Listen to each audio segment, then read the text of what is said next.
Welcome to the Wi-Tek Product Operation channel. Today we will explore the capabilities of DHCP configuration in Layer 3 switch. The advantages of DHCP v4 mainly include the following 2 points. First, reduce client configuration and maintenance costs. DHCP v4 is easy to configure and deploy. For non-technical users, DHCP v4 can minimize the configuration-related operations of the client and reduce remote deployment and maintenance costs. Second, centralized management. The DHCP v4 server can manage the configuration information of multiple network segments. When the configuration of a certain network segment changes, the administrator only needs to update the related configuration on the DHCP v4 server. Our network configuration will follow this topology diagram. Switch A acts as a DHCP IPv4 server.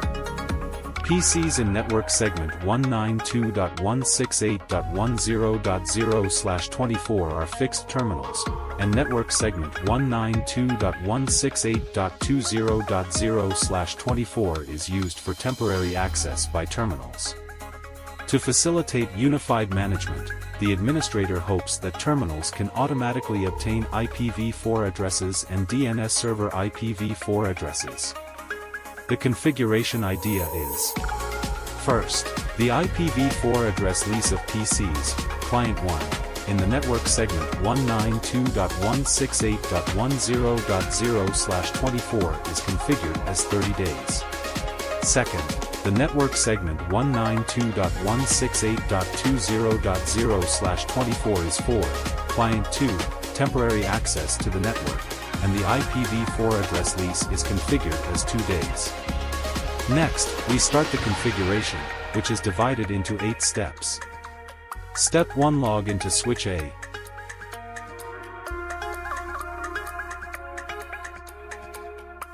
Click VLAN config VLAN ID. Create VLAN 100 and VLAN 200.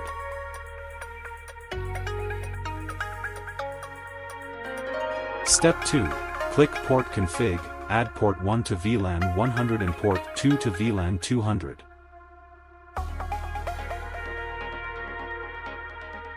Step 3. Configure IP addresses for VLAN 100 and VLAN 200. Click System Config, IPv4 Config.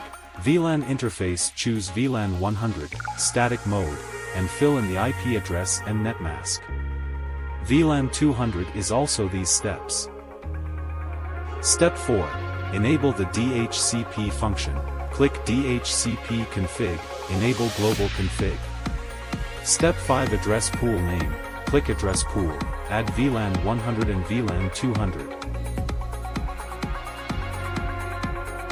Step 6. Configure a dynamic address pool. Fill in the IP address and net mask. DHCP client node type stays the default. VLAN 100 lease time is 30 days.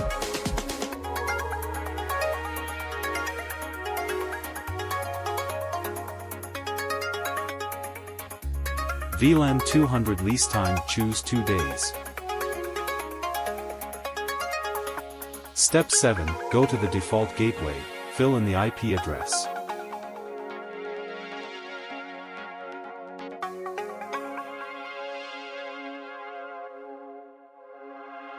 Step 8. Configure default DNS. Go to DNS server, fill in DNS.